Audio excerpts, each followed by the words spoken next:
जो नॉमिनेशन की जो फॉर्म और फॉर्मेट ऑफ एफिडेविट वगैरह है वो कमीशन की वेबसाइट www.sccharyana.gov.in पर उपलब्ध रहेगी। और कमेटी और काउंसिल जो चुनाव में जा रही हैं 28 म्यूनसिपल कमेटियां और 18 म्यूनसिपल काउंसिल, वो अभी प्रेस नोट आपको सर्कुलेट करेंगे, उसकी करवा दो प्रेस नोट। हाँ, एनेक्चर बी पे लिस्ट है उन सभी की सूचियों की। इसके अलावा जो सरकार से हमें जो रिकमेंडेशन आई थी 50 की, उसमें से म्यूनसिपल कॉरपोरेशन फरीदाबाद और 3 नई कमेटियां हैं बारडा, बादली और सीवन। उनका चूंकि अभी वार्डबंदी तो हो गई है, उनका मतदान जो उनके हाँ वोटर लिस्ट का जो इलेक्टोरल रोल रिवीजन का कार्य अभी शुरू हो रहा है, वो सेकंड फेज में लिया जाएगा। जहाँ तक आदर्श आचार संहिता की बात है, मॉडल कोड ऑफ कंडक्ट की, this has come into being right from now with the announcement of elections. और आज सुबह मैंने सब मुख्य सचिव और सभी अन्य संबंधित अधिकारियों के साथ बैठक ली है 11 बजे, और उसमें सभी से ताकीद भी कर दी गई है, सभी को हिदायत भी कर दी गई है कि मॉडल कोड ऑफ कंडक्ट की कोई अवहेलना ना हो, नहीं तो फिर पीपल्स रिप्रेजेंटेशन एक्ट के हिसाब से जो भी कार्रवाई बनती होगी वो आयोग उसके बारे में कार्रवाई करेगा। हाँ जी, हाँ जी, इन 46 का जी है जी, 46 हाँ है जी। नहीं, इनका तो सब हो गया, इनका सब तैयार है, ये तो चुनाव के लिए बिल्कुल तैयार है जी। है जी, हाँ ये C1 जी, हाँ प्रश्न बाद में ले लेंगे। जैसा कि आपको विदित है, जो शैक्षणिक योग्यताएं जो म्युनिसिपल इलेक्शंस के लिए जो अनरिजर्व्ड कॉन्स्टिट्यूंसीज हैं उनके लिए प्रेसिडेंट के लिए 10वीं पास अनिवार्य है। हरियाणा स्कूल शिक्षा बोर्ड या उसके समकक्ष जो मान्यता प्राप्त बोर्ड हो उनसे। जो विमेन है, विमेन कैंडिडेट्स होंगे 1/3 रिजर्वेशन, 1/3 रिजर्वेशन है विमेन की, उन 1/3 10वीं नहीं क्वालिफिकेशन विमेन के लिए 8वीं कक्षा पास है, और SC कैंडिडेट्स के लिए भी 8वीं कक्षा पास है। SC हाँ प्रेसिडेंट के लिए, SC विमेन के लिए भी 8वीं कक्षा पास है। मेंबर अनरिजर्व्ड के लिए 10वीं कक्षा पास है, और SC और विमेन के लिए 8वीं पास है। SC विमेन के लिए मेंबर के लिए 5वीं कक्षा पास है। सिक्योरिटी डिपॉजिट जमानत राशि जिसको हम बोलते हैं, म्युनिसिपल काउंसिल के लिए 3000 रखी गई है प्रेसिडेंट के लिए, और म्युनिसिपल कमेटी के प्रेसिडेंट के लिए 2000 रखी गई है। म्युनिसिपल काउंसिल के मेंबर के लिए 2000 रखी गई है, और म्युनिसिपल कमेटी के मेंबर के लिए 1000 रुपये रखी गई है। अगर कोई अनुसूचित जाति से या महिला उम्मीदवार हैं प्रेसिडेंट के लिए म्युनिसिपल काउंसिल के लिए, तो उनके लिए 1500 रुपये रखी गई है। म्युनिसिपल कमेटी के लिए महिला उम्मीदवार या अनुसूचित जाति से संबंधित उम्मीदवार होने पे 1000 रुपये जमानत राशि रखी गई है। सदस्य के लिए म्युनिसिपल काउंसिल के लिए महिला उम्मीदवार अथवा अनुसूचित जाति से संबंधित उम्मीदवार के लिए 1000 रुपये है, और इसी प्रकार अनुसूचित जाति से संबंधित उम्मीदवार या महिला उम्मीदवार म्युनिसिपल कमेटी के मेंबर के लिए 500 रुपये रखी गई है। खर्चे की सीमा जो एक्सपेंडिचर लिमिट जो नॉमिनेशन फाइल होने से और रिजल्ट डिक्लेरेशन तक जो कैंडिडेट कर सकते हैं, और उसका ब्यौरा उनको देना होगा। एक्सपेंडिचर रजिस्टर सबको इशू किया जाएगा जो भी कंटेस्ट में रहेंगे। वो प्रेसिडेंट के लिए कमेटी के लिए पहले 10,000 रुपये थी, अब 10 लाख रुपए थी, अब 10.5 लाख की गई है। म्यूनसिपल काउंसिल के लिए 15 लाख थी, वो बढ़ाकर प्रेसिडेंट के लिए 16 लाख की गई है।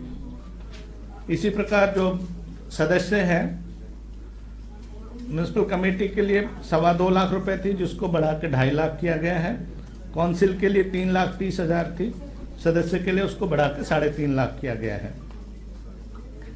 सभी कैंडिडेट्स को अपने खर्च का ब्यौरा एक एक्सपेंडिचर रजिस्टर में रखना होता है और इलेक्शन की जब डिक्लेरेशन ऑफ रिजल्ट के 30 दिन के अंदर अंदर कंसर्न डिप्टी कमिश्नर के पास उन्होंने जमा करानी होती है वो expenditure register details.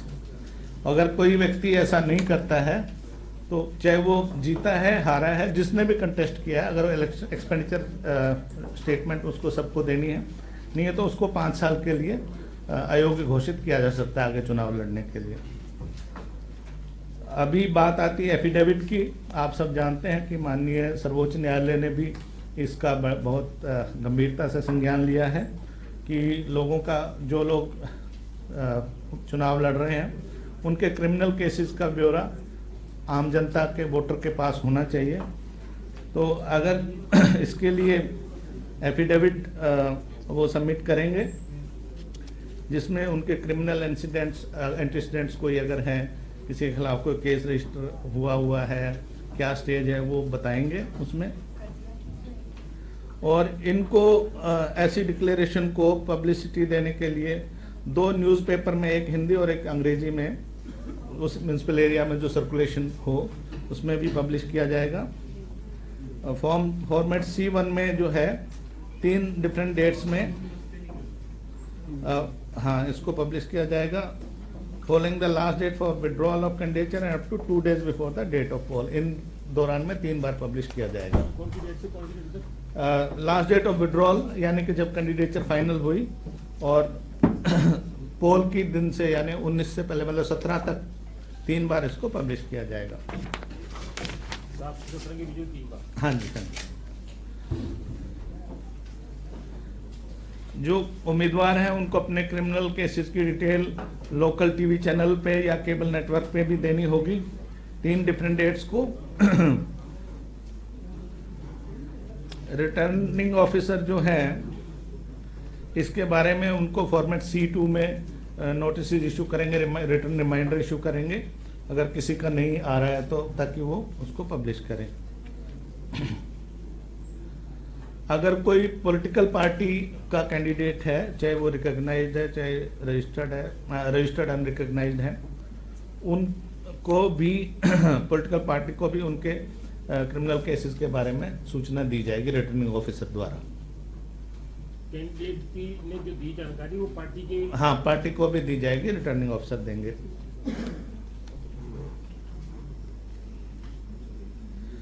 Recognised political parties हैं और रजिस्टर्ड अनरिकॉग्नाइज्ड पॉलिटिकल पार्टीज हैं, उनको भी अपने जो कैंडिडेट्स हैं उनके क्रिमिनल केसेस चाहे पेंडिंग है चाहे पास्ट कन्विक्शन है, उनकी डिक्लेरेशन फॉर्मेट C में पब्लिश करनी पड़ेगी, चाहे अपने वेबसाइट पे दें पार्टी की या लोकल टीवी चैनल या केबल नेटवर्क पे दें, और 2 अखबारों में, एक हिंदी और एक अंग्रेजी, जो उस म्यूनसिपल कमेटी या म्यूनसिपल काउंसिल के एरिया में बिकता हो, छपता ये हो। 2 बार हो गया, एक बार कैंडिडेट को खुद देनी पड़ेगी, पार्टी देगी। हाँ पार्टी देगी जी।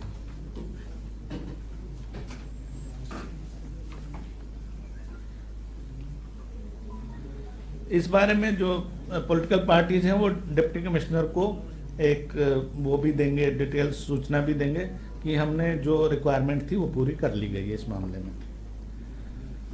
जो प्रेसिडेंट है म्यूनिसिपल कमेटी का हो या म्यूनिसिपल काउंसिल का हो, उसके लिए डायरेक्ट इलेक्शन होगा, यानी कि पूरी जो कमेटी या काउंसिल के सारे वार्ड्स मिलके प्रेसिडेंट का चुनाव करेंगे।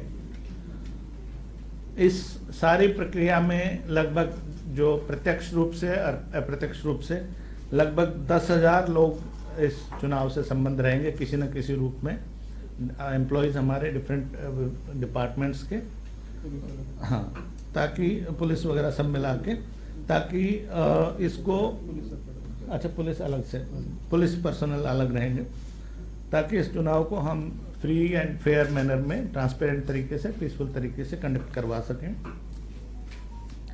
जो सेंसिटिव और हाइपर सेंसिटिव बूथ्स के लिए होम सेक्रेटरी को और डीजीपी को ताकीद कर दी गई है कि वो इनके डिस्ट्रिक्ट मजिस्ट्रेट्स उनको चुनाव करेंगे, सिलेक्शन करेंगे, कौन से सेंसिटिव हैं, कौन से हाइपर सेंसिटिव हैं, और उन पे विशेष रूप से पुलिस बल की तैनाती रहेगी, बाकी जगहों पे तो रहेगी।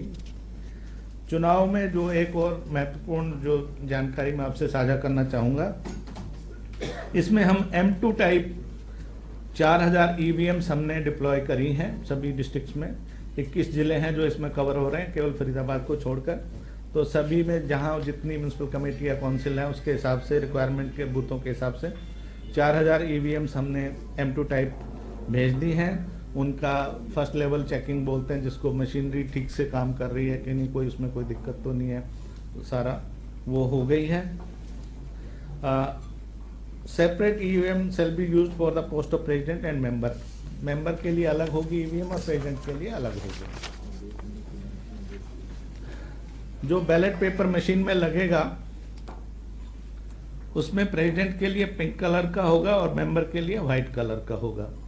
और जो कंटेस्टिंग कैंडिडेट्स हैं उनके फोटोग्राफ्स जो है जो बाकी पर्टिकुलर के साथ बैलेटिंग यूनिट में लगाए जाएंगे EVM के, और जो फोटोग्राफ पैनल में रहेगा और राइट साइड नाम के आगे राइट साइड में उसको रखा जाएगा, जिसमें नाम, सिंबल और फिर। तो सुबह 7 बजे से 6 बजे तक का वोटिंग जो है वो होगी। इस बात की जानकारी 22 जून को नतीजे घोषित होंगे। ये प्रेस कॉन्फ्रेंस सीधे हम आपको दिखा रहे हैं। 24 मई को चुनाव का नोटिस जो है वो जारी किया जाएगा। हरियाणा में 19 जून को होंगे निकाय चुनाव। के लिए आता है और उसको लगता है कि इनमें से कोई भी कैंडिडेट उसके मुताबिक सही नहीं है, तो वो निराश ना जाए, घर पे अपने मत का सही प्रयोग कर सके।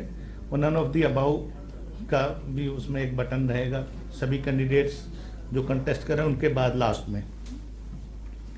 NOTA is to be treated as a fictional electoral candidate while declaring the election results.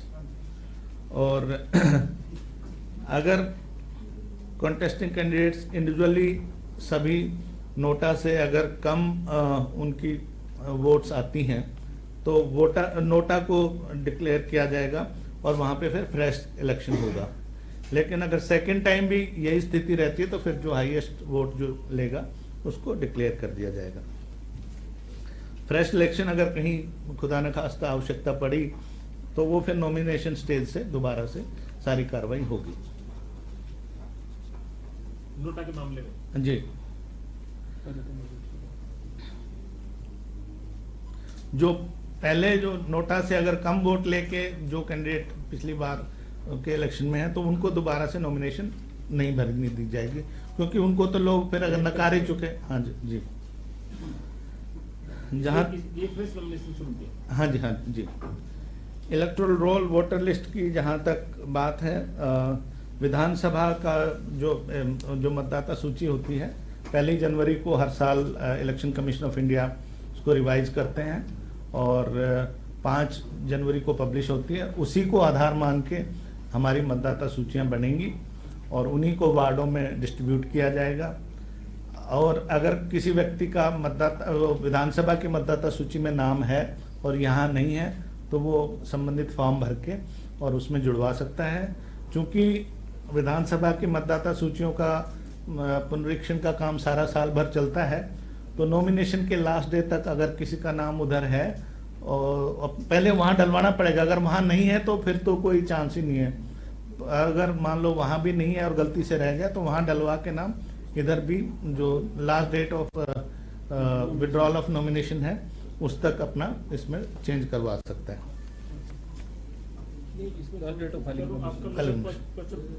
जी, इसमें हम इलेक्शन ऑब्जर्वर्स अपॉइंट करेंगे, जनरल, एक्सपेंडिचर और पुलिस ऑब्जर्वर्स, ताकि जो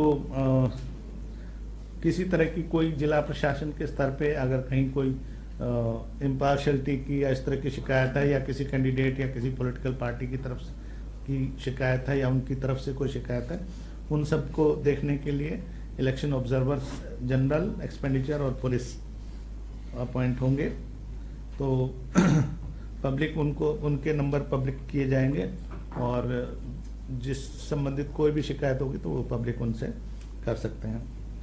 जहाँ तक वोटर अवेयरनेस का प्रोग्राम है, इसके बारे में आप सब लोगों के माध्यम से मेरी अपील भी रहेगी कि सभी मतदाताओं से अपील है कि वो बिना किसी जाति, बिना किसी धर्म और इन सब चीज़ों से ऊपर उठकर सही कैंडिडेट का चुनाव करें, ताकि वो अपना सही उम्मीदवार चुनें जो उनके विकास कार्यों का में आगे उनका मतलब साथ दे सकें और आगे बढ़ा सकें।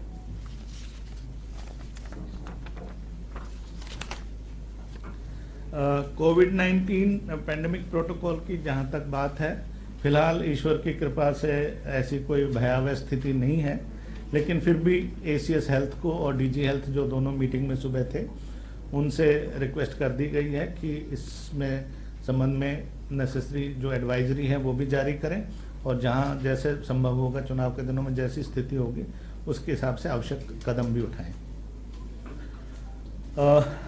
पोल percentage of last general election, कई बार आप लोगों के इंटरेस्ट की हो सकती है कि पिछली बार क्या पोल परसेंटेज थी, वो अनेक्चर सी में दी गई है।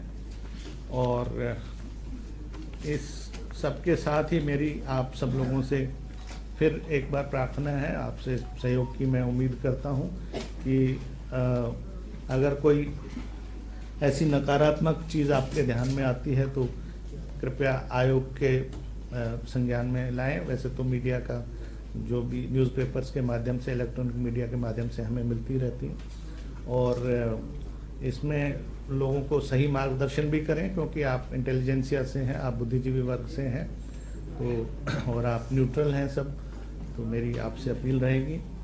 अनेक्चर ए की अगर बात करें तो इसमें हमारी जो म्यूनसिपल कमेटियां हैं 28, अम्बाला में, नारायणगढ़, भिवानी में कमेटी कोई नहीं है, म्यूनसिपल काउंसिल है भिवानी। चरखी दादरी में म्यूनसिपल कमेटी नहीं है, म्यूनसिपल काउंसिल है चरखी दादरी। फतेहाबाद में रतिया और भूना म्यूनसिपल कमेटियां हैं। फतेहाबाद और टोहाना म्यूनसिपल काउंसिल्स हैं। गुड़गांव में सोहना जो है वो एक म्यूनसिपल काउंसिल है। हिसार में बरवाला म्यूनसिपल कमेटी है, हांसी म्यूनसिपल काउंसिल है जहां चुनाव होने जा रहा है। जींद में सफीदों और उचाना म्यूनसिपल कमेटियां हैं। नरमना और जींद म्यूनसिपल काउंसिल्स हैं। झज्जर और बहादुरगढ़ दोनों म्यूनसिपल काउंसिल्स हैं। कुरुक्षेत्र में इस्माइलाबाद, शाहबाद, पेवा और लाडवा म्यूनसिपल कमेटियां हैं। करनाल में घरौंडा, तरावड़ी, निसिंग और असंध म्यूनसिपल कमेटियां हैं जिनमें चुनाव होने जा रहे हैं। कैथल में चीका और राजौंद म्यूनसिपल कमेटियां हैं और कैथल जो डिस्ट्रिक्ट हेडक्वार्टर है वहाँ पर म्यूनसिपल काउंसिल है जहाँ चुनाव होंगे। महेंद्रगढ़ जिले में महेंद्रगढ़ और नांगल चौधरी म्यूनसिपल कमेटियां हैं और नारनौल डिस्ट्रिक्ट हेडक्वार्टर है, वहाँ पर म्यूनसिपल काउंसिल है जो चुनाव में जा रही है। नूह में फिरोजपुर, झिरका और पुनाना म्यूनसिपल कमेटियां हैं और नूह डिस्ट्रिक्ट हेडक्वार्टर के म्यूनसिपल काउंसिल है। पंचकुला में केवल कालका म्यूनसिपल काउंसिल है, वहाँ पे चुनाव होंगे। पानीपत में समालखा म्यूनसिपल कमेटी है, वहाँ चुनाव होने जा रहे हैं। पलवल में पलवल और होडल दोनों म्यूनसिपल काउंसिल्स हैं जहाँ पर चुनाव होंगे। जिला रोहतक में महम में चुनाव होने जा रहे हैं म्यूनसिपल कमेटी में। जिला रेवाड़ी में बावल म्यूनसिपल कमेटी।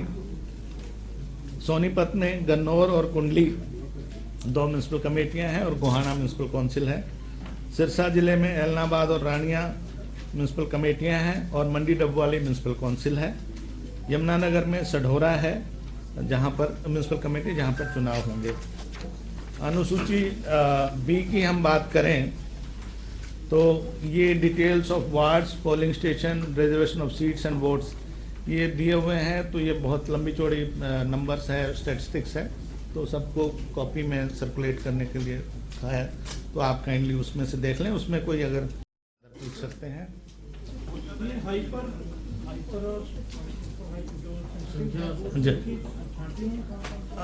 पिछली बार के तो हैं, लेकिन उनका रिव्यू डिस्ट्रिक्ट मजिस्ट्रेट जो है डिप्टी कमिश्नर वो करेंगे और उसकी सूची हमें भी भेजेंगे और पुलिस को भी उपलब्ध करवाई जाएगी। इसमें म्यूनसिपल इलेक्शंस में पोस्टल बैलेट का प्रावधान नहीं है। जी, जो इलेक्शन ड्यूटी होंगे उनको दिया जाएगा सर्टिफिकेट। जी सर, आपने नोटा का बताया है कि नोटा में अगर एक बार नोटा में ज्यादा रहा वोट, जी, सेकंड टाइम फिर होगा जी, और नोटा फिर अगर ऊपर रहता है तो जो जिसके सबसे ज्यादा वोट है वो जाएगा, तो हाँ। नोटा का सर जो पर्पस है वो खत्म हो जाएगा। नहीं, देखिए एक चेक तो हो ही गया ना, और उन लोगों को तो फिर दोबारा चुनाव का मौका नहीं मिल रहा है। हाँ हाँ, अदरवाइज तो फिर मतलब नेवर एंडिंग, देखो कुछ सुधार ला रहे हैं, उसकी भी कोई सीमाएं तो रखनी पड़ती हैं। जी नहीं, चूंकि मेरे पास जो चिट्ठी आई है 50 की, 46 के बारे में तो पहले 47 की थी, तो जो बास म्यूनसिपल कमेटी और सिसाई एक थी म्यूनसिपल कमेटी, वो पंचायत समितियों में जो चेंज कर दी गई है, और जो बाकी 4 आई हैं वो उनकी अभी पहली बार सूचना आई है, तो उनके इलेक्टोरल रोल रिवीजन का कार्य जब होगा उसके बाद उनको अगले फेज में ले लिया जाएगा।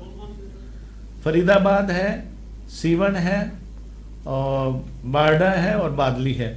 इसके अलावा थानेसर भी मेरे ख्याल अगले हैं? हाँ, इसके अलावा थानेसर और सिरसा भी हैं, जिनकी अभी हमारे पास सरकार से सूचना नहीं आई है। नहीं, वहाँ अभी नहीं होगा, इन्हीं 46 का होगा जिनकी मैं बात कर रहा हूँ। सदर नगर परिषद का ने वोटर लिस्ट बना ली थी, वो तो हाँ। उसका चुनाव ड्यू था, हाँ। उसका क्या हुआ? उसमें बहुत शिकायतें इस किस्म की थी कि वार्ड की मान लीजिए जनसंख्या है 5000, और कई कई जगह ऐसा कि वोटर भी वहाँ पे 5000 या 5050, तो जनसंख्या से अधिक तो नहीं वोटर हो सकते। एटमैक्स अगर सारे मेजोरिटी वाले हैं तो भी उतने ही। कुछ ये था कि एक जगह वार्ड में 3000 वोट है और किसी और वार्ड में 9500 वोट है, तो वो मेंबर भी उतना ही, 3000 वाला भी उतना ही वोटिंग का राइट रखता है जितना 9500 का, तो थोड़ा स्क्यूड हो जाता है ये। तो इन सब शिकायतों के मद्देनजर, और वो इतनी जल्दी संभव नहीं था सब ठीक कर पाना, तो दोबारा से सर्वे होगा, विभाग को हमने लिख दिया है, वो आवश्यक कार्रवाई करके। तो पहले इसके चुनाव इसी में होने थे, अब वो नहीं हो रहे। नहीं, उस पे नहीं होंगे, उस पे नहीं होंगे। बता दें, अम्बाला से कैंडिडेट अपना ब्यूरो देता है क्रिमिनल, जी अगर उसके बाद जी, एक सेकंड, जी जी जब वो चुनाव हो जाता है, जी। विनिंग हो जाता है, जी, इनके बाद अगर उसका कोई क्रिमिनल कार्ड बनता तो फिर उसका क्या? वो मुकदमा तो दर्ज होगा ही, और बाकी जो उसके बाद एडिशनल जो चीजें होंगी वो तो कानून तो अपना कार्यक्रम करता है। उसकी इलेक्शन रद्द नहीं होगी? नहीं, वो तो इलेक्शन रद्द के लिए अलग से है कि कोई सजा कितने उसको मेरे ख्याल से कुछ सजा का प्रावधान है अलग अलग सजाओं के लिए, पर सिर्फ क्रिमिनल केस रजिस्टर होने से उसका चुनाव रद्द नहीं हो सकता। अगली बार जब फिर चुनाव लड़ेगा उसमें उसकी भी डिटेल आ जाएगी उनके साथ।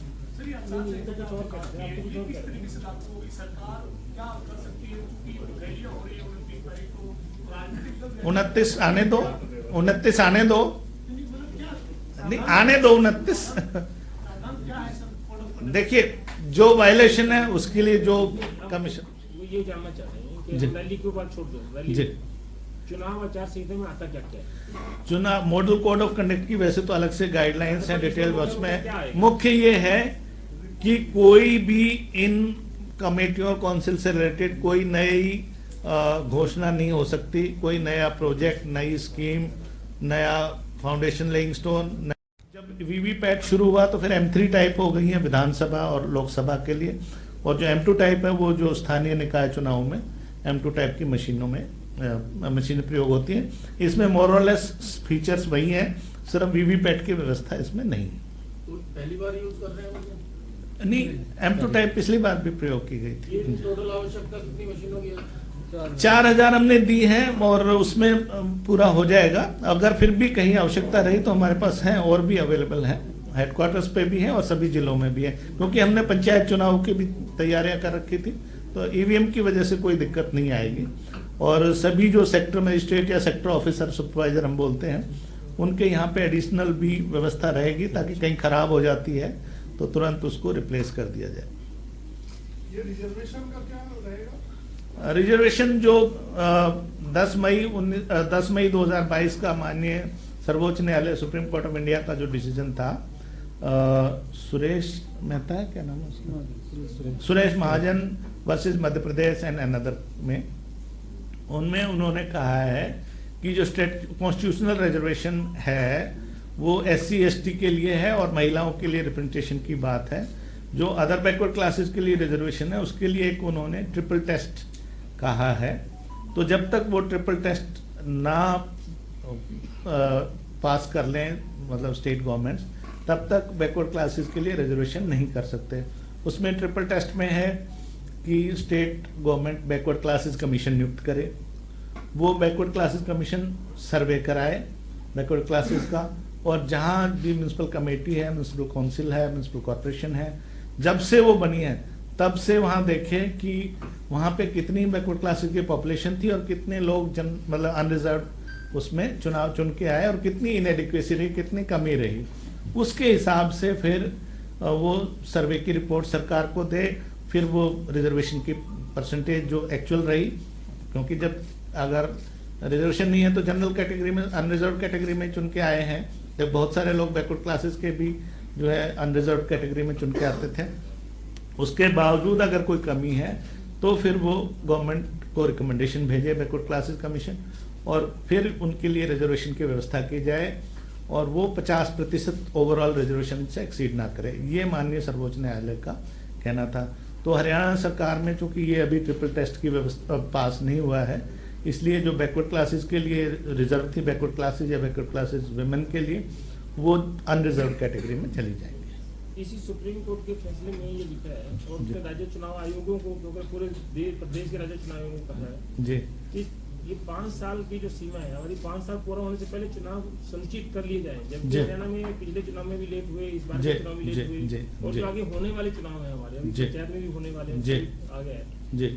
हम ये हर बार में कोई ना कोई केस ऐसा फंस जाता है कि 5 साल पे नहीं हो पाते जी। इसमें अब चुनाव आयोग क्या कर रहा है हरियाणा? देखिए, जहाँ तक तो ये जजमेंट आपको पता 10 मई को आई है और आते ही हमने we swung into action immediately. उसमें माननीय सर्वोच्च न्यायालय ने स्पष्ट रूप से कहा है कि भाई ये नहीं है कि विधानसभा और लोकसभा के तो चुनाव हों पूरे 5 साल बाद, इनकी भी कॉन्स्टिट्यूशनली टर्म 5 साल है। तो इस ग्राउंड पे नहीं कि जी वार्डबंदी नहीं हुई, इस पे नहीं कि जी हमने कमेटी तोड़ दी या हमने कमेटी बना दी या पंचायत समिति तोड़ दी हमने कमेटी बना दी। जो करना है राज्य सरकारें वो 5 साल पूरे होने से 6 महीने पहले कर लें, इस बिना पे आगे चुनाव ना रोके जाएं। तो अब जैसे इसी तरह से अब हमने इनकी कार्रवाई शुरू कर दी है। बाकी 4 का जिनका नाम आया उनकी भी इलेक्टोरल रोल रिवीजन का प्रोग्राम हमने शुरू कर दिया है। तो कोशिश यही रहेगी कि भी जब तक कोई हेल्थ ग्राउंड का या कोई पैंडेमिक, कोई महामारी या इस तरह की स्टेज ना हो, तो माननीय उच्च न्यायालय का सर्वोच्च न्यायालय का कहना है कि बल्कि टर्म पूरी होने से पहले कर लिए जाएं चुनाव, ताकि जैसे ही टर्म पूरी हो वो लोग नई टीम जो हमारी आगे बच रही है जिसका 5 साल पूरा होना है, हाँ जी, उसकी हम सुनिश्चित कर पाएंगे। हमारी ओर से बिल्कुल जो माननीय सर्वोच्च न्यायालय के जो आदेश हैं उनको इम्प्लीमेंट कराने की पूरे वो रहेगी। लेकिन फिर भी चूंकि डिलिमिटेशन वगैरह का काम अभी भी राज्य सरकार का ही है और जो एक्ट के हिसाब से जो मैंडेटरी कंसल्टेशन भी है, तो उसमें कई बार हम थोड़ा अपने आप को उस स्थिति में नहीं पाते कि भी हम फोर्स कर सकें, लेकिन परसुएशन रहेगी इलेक्शन कमीशन। एक पंचायत चुनाव में मुख्यमंत्री ने कह दिया है कि हमने तो राज्य चुनाव को कह दिया वो कराएं जब उनको शेड्यूल जारी करना है जी। तो ये कब संभावित है? हाँ, नहीं, जो आवश्यक जो मैंडेटरी कंसल्टेशन की लेटर आ गई है, और चूंकि इनका तो आपको पता है, आप लोगों से समय समय पे हम लोग रूबरू होते रहे हैं। 28 मार्च को इनका हो गया था, लेकिन वो हाई कोर्ट में मसला चला गया था, इस वजह से ये डिले हुआ, नहीं तो ये भी चुनाव पहले हो जाते हैं। और पंचायती चुनावों की जब चिट्ठी आई थी उसके बाद हमने इलेक्टोरल रोल रिवीजन का कार्य शुरू कर दिया है, नॉर्मली जिसमें 45 दिन लगते हैं, लेकिन बीच में ये नगर पालिकाओं के चुनाव भी हैं, तो उसके लिए हमने 2 महीने का समय दिया है। 22 जुलाई को वो कार्य पूर्ण हो जाएगा। होपफुली कहीं कोई स्लिपेजेस वगैरह ना हो, कहीं कोई अगर दिक्कत हुई हफ्ता 10 दिन और लग सकते हैं। उसके बाद उस समय बारिश की स्थिति को, मानसून की स्थिति को भी ध्यान में थोड़ा सा रखना पड़ेगा, तो फिर हम 22 जुलाई के बाद कॉल लेंगे इस बारे में। और तीसरा एक जो वोट बनाने का एक इशू आया था, जी। आपने कहा डेट ऑफ नॉमिनेशन लास्ट, क्योंकि अगर किसी को नॉमिनेशन ही करना है तो डेट ऑफ नॉमिनेशन लास्ट कैसे हो जाएगा? नहीं, लास्ट डे ऑफ नॉमिनेशन तक नहीं। अगर वो आदमी जो चुनाव लड़ना चाहता है उसका किसी भी वार्ड में अगर है, तो वो ऐसा नहीं है कि वार्ड नंबर 9 में है तो 3 से नहीं लड़ सकता, वो लड़ सकता है। अब ये तो उसको भी थोड़ा सा सचेत रहना चाहिए कि भाई मैंने विधानसभा में नाम ही नहीं दर्ज कराया, और मैं चुनाव लड़ने जा रहा हूँ तो इतना तो एक्सपेक्टेड है, जब औरों के हकों की क्या वो रक्षा करेगा जब अपने ही हक की रक्षा नहीं कर पा रहा है वो।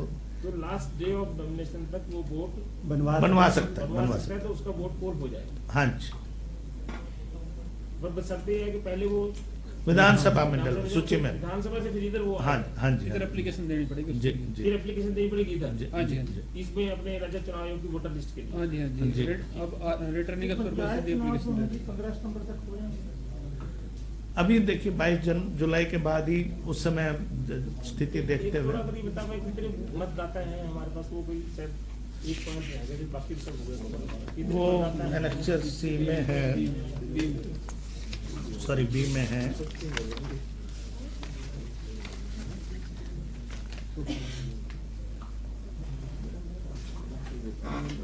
इनके लिए कहाँ पे टोटल नहीं, टोटल कहाँ पे लास्ट में फीमेल हाँ ट्रांसजेंडर ये टोटल हाँ 18,30,208 कुल मतदाता इन कमेटियों में जो और काउंसिल में होंगे, जिनमें से 9,65,547 तो पुरुष वोटर हैं, 8,64,612 महिला मतदाता हैं और 49 ट्रांसजेंडर्स हैं 49 जी। ये संख्या कुछ घटबढ़ भी सकती है, जैसे किसी का करनी पड़ेगी। क्लेम्स ऑब्जेक्शन अगर आएंगे तो उसके हिसाब से हाँ आगे पीछे भी हो सकती है। जी जी नहीं, रुझाने का तो काम नहीं है, अवेयरनेस करने का काम है। तो रुझाने का काम तो हम करने नहीं देंगे, जो करना चाहेंगे